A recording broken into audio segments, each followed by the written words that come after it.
बिस्मिल्लाहिर्रहमानिर्रहीम। अस्सलाम वालेकुम। मैं हूं फ़हीम अख्तर, एक नए व्लॉग के साथ हाज़िर खिदमत हूं। नाज़रीन, इमरान खान साहब के दोनों बेटों ने पाकिस्तान आने का ऐलान पहले किया था, लेकिन बाद में कुछ चैनल्स की जानिब से गलत खबरें चलाई गई थी कि इमरान खान ने अपने दोनों बेटों को पाकिस्तान आने से रोक दिया है। उसकी वजाहत के हवाले से मैंने अपना एक व्लॉग किया था, लेकिन अब ताज़ा तरीन खबर ये आई है कि कासिम और सुलेमान ने पाकिस्तानी हाई कमीशन लंदन में पाकिस्तान आने के लिए वीज़ा अप्लाई कर दिया है और अब वीज़े के हवाले से वज़ारत दाखिला ने फैसला करना है, क्योंकि ये बड़ी अहम डेवलपमेंट है।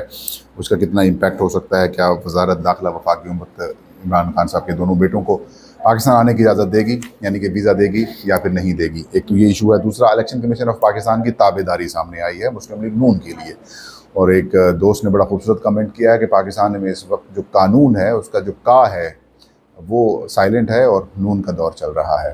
ताबेदारी क्या है वो बताएंगे। और इलेक्शन कमीशन में पाकिस्तान तहरीक इंसाफ के सेनेटर एजाज चौधरी, जिनको डिस्क्वालीफाई किया गया है, उनकी नशिस्त के ऊपर जो कि 21 अगस्त को इलेक्शन होने थे वो रोक दिए हैं। दूसरा, क्या पाकिस्तान तहरीक इंसाफ नए अपोजिशन लीडर्स बनाने के लिए मुशावरत कर रही है? इस हवाले से क्या अपडेट्स हैं वो आपके साथ शेयर करेंगे। आगाज़ में वही बात, 5 अगस्त 2025 इमरान खान साहब ने ऐलान कर रखा है कि तहरीक इंसाफ की जो एहतजाजी तहरीक होगी वो उस दिन अपने पीक के ऊपर होनी चाहिए, क्योंकि 5 अगस्त 2023 को उनको लाहौर समान पार्क से गिरफ़्तार किया गया था। उस दिन के बाद से लेकर अब तक पाकिस्तान में ना तो सियासी अदम इस्तेकाम ख़त्म हुआ है, ना ही सियासी इस्तेकाम पैदा हुआ है, और अदालती अदम इस्तेकाम अपने रूज के ऊपर है। इलेक्शन कमीशन ऑफ पाकिस्तान के हवाले से भी उन्होंने कहा कि पाकिस्तान में इंतखाबी निज़ाम दरम बरम है, पार्लिमानी निज़ाम दरम बरम हो चुका है, मईशत ख़राब हो रही है, कारोबार ज़िंदगी तबाह होकर रह गए हैं, बेरोज़गारी गुर्बत का दौरा है, और कोई भी इंटरनेशनल लेवल की बड़ी फ़ॉरेन डायरेक्ट इन्वेस्टमेंट नहीं आ सकी। तो पाकिस्तान एक मसाइल का शिकार है, और उसका हल यही है कि पाकिस्तान से सियासी अदम इस्तेकाम को ख़त्म किया जा सके। अभी जो सियासी इस्तेकाम है उसको लाया जा सके। अब सियासी इस्तेकाम लाने के लिए ज़ाहिर है आपको साफ शफाफ मुनसफ़ाना इंतखाबात करने होंगे, आपको रूल ऑफ लॉ के ऊपर चलना पड़ेगा, और ये खान साहब की डिमांड्स हैं कि 26वीं तरमीम के तहत जिस तरीके से आपने इस्लामाबाद हाई कोर्ट्स को और सुप्रीम कोर्ट ऑफ पाकिस्तान को अपने कोलैप्स कर दिया है, ख़त्म कर दिया है, उसकी बहाली हो। और जिन लोगों ने इंतखाबी नताइज तब्दील किए हैं या फिर जिन लोगों ने इलेक्शन चुराए हैं उनके ख़िलाफ़ कार्रवाई की जाए। तो इसलिए एहतजाजी तहरीक चलाई जानी है। अब जैसे जैसे पाकिस्तान तहरीक इंसाफ एहतजाजी तहरीक की जानिब बढ़ती है, ज़ाहिर 4-5 दिन टोटल रह गए हैं, वैसे वैसे ही PTI के ऊपर जो सख्तियाँ हैं वो भी बढ़ना शुरू हो गई हैं। अब जब सख्तियाँ बढ़ना शुरू हो गई हैं तो मामलात भी बिगड़ना शुरू हो गए हैं।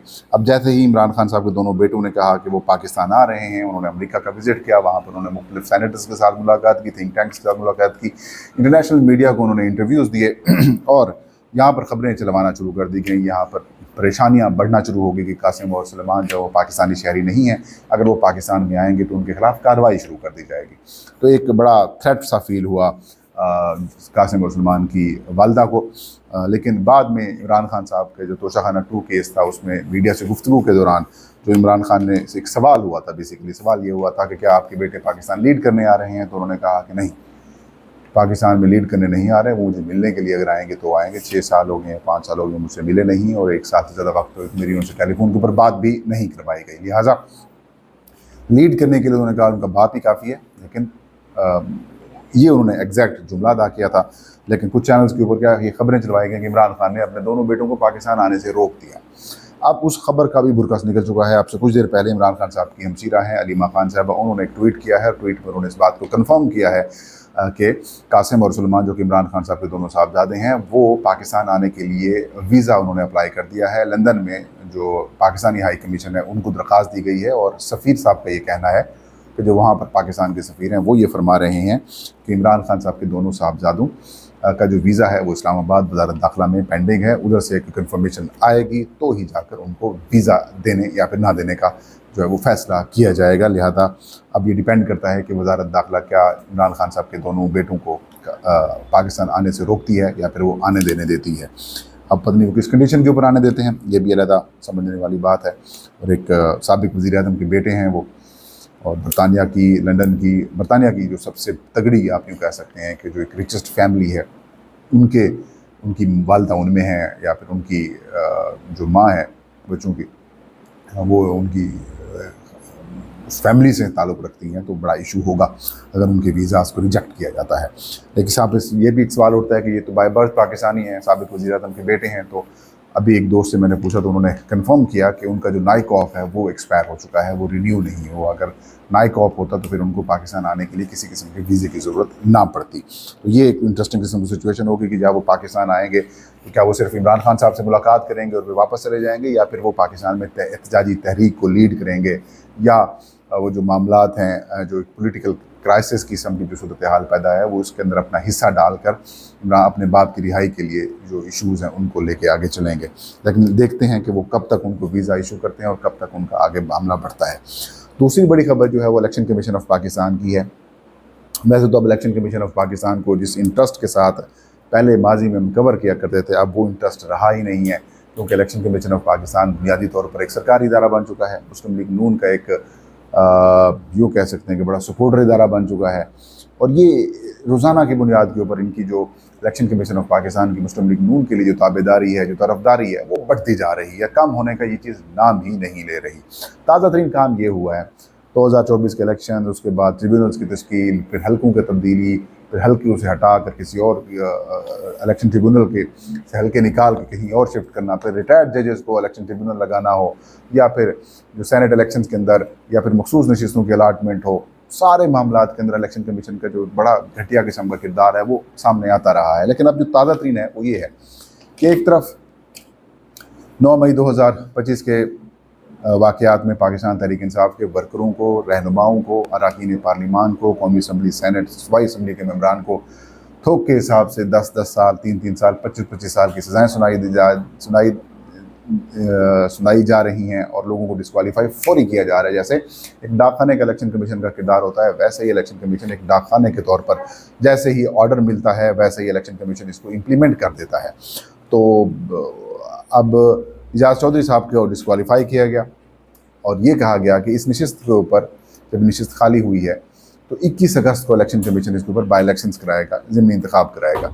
अब क्या होता है, मुस्लिम लीग नून के स्पीकर पंजाब असम्बली जनाब मलिक अहमद खान की तरफ से एक दरख्वास्त इलेक्शन कमीशन को भिजवाई जाती है। उस दरख्वास्त में इलेक्शन कमीशन को वो लिखते हैं कि नंबर ऑफ़ मेंबर्स पाकिस्तान से बाहर हैं और अगस्त में वो दस्तियाब नहीं है, लिहाजा आपसे दरख्वास्त है कि इलेक्शन कमीशन ये जो नशिस्त है इसका इलेक्टोरल कॉलेज नामुकम्मल होने की वजह से इन इलेक्शंस को मुलतवी कर दे या आगे इसकी तारीख मुकर्रर कर दे ताकि इलेक्टोरल कॉलेज इसका मुकम्मल हो सके। तो इलेक्शन कमीशन ऑफ पाकिस्तान ने ना आएँ देखा, ना बाएँ देखा, ना शाएँ किया, ना चूँ की, ना चराँ की, फ़ौरन से पहले इम्प्लीमेंट कर दिया और जिस दिन दरख्वास्त आई उसी दिन का नोटिफिकेशन जारी करके कह दिया कि ये इलेक्शन मुलतवी किए जाते हैं और दोबारा शेड्यूल जारी किया जाएगा कि जो एक्टिविटीज़ हैं जैसे नॉमिनेशन पेपर जमा होना है, उनकी स्क्रूटनी होनी है या फिर जो बाकी प्रोसेस है वो होना है, उसके लिए अलग तारीख जारी हो जाएगी। अब इधर ना आइन नज़र आया, ना इनको कानून नज़र आया। और यहाँ पर एक दोस्त ने बड़ी खूबसूरत बात लिखी, मैंने ट्वीट किया था तो उस खूबसूरत बात की एक एडवोकेट साहब, उन्होंने कहा कि पाकिस्तान में जो कानून है उसका काफ अलिफ का जो है वो साइलेंट है। इस वक्त नून का दौर चल रहा है, सिर्फ नून के अहकामात माने जा रहे हैं। बड़े इंटरेस्टिंग किस्म का ये कमेंट था, वो मैंने कहा यहाँ तक भी पहुँचा दूँ। तो कहानी क्या है बेसिकली इसके पीछे नाज़िम कहानी सिंपल सी ये है कि अल्टीमेटली देखें, इजाज़ चौधरी साहब ने अपील करनी है, स्टे हो जाना है और उसके बाद इलेक्शन तो रोक ही जाना है। लेकिन कहानी ये है कि मुस्लिम लीग नून के बहुत सारे जो MPAs हैं वो पाकिस्तान से बाहर हैं। गर्मियों की छुट्टियां जा रहे, पाकिस्तान में गर्मियां हैं, कोई लंदन गया हुआ है, किसी और मुल्क में गया हुआ है, घूमने फिरने गया हुआ है, मौसम इंजॉय करने के लिए गया हुआ है, लिहाजा वो लाहौर में या पंजाब असम्बली की बिल्डिंग में ज़रा इलेक्शन होने थे, वो वहाँ पर दस्तयाब नहीं है।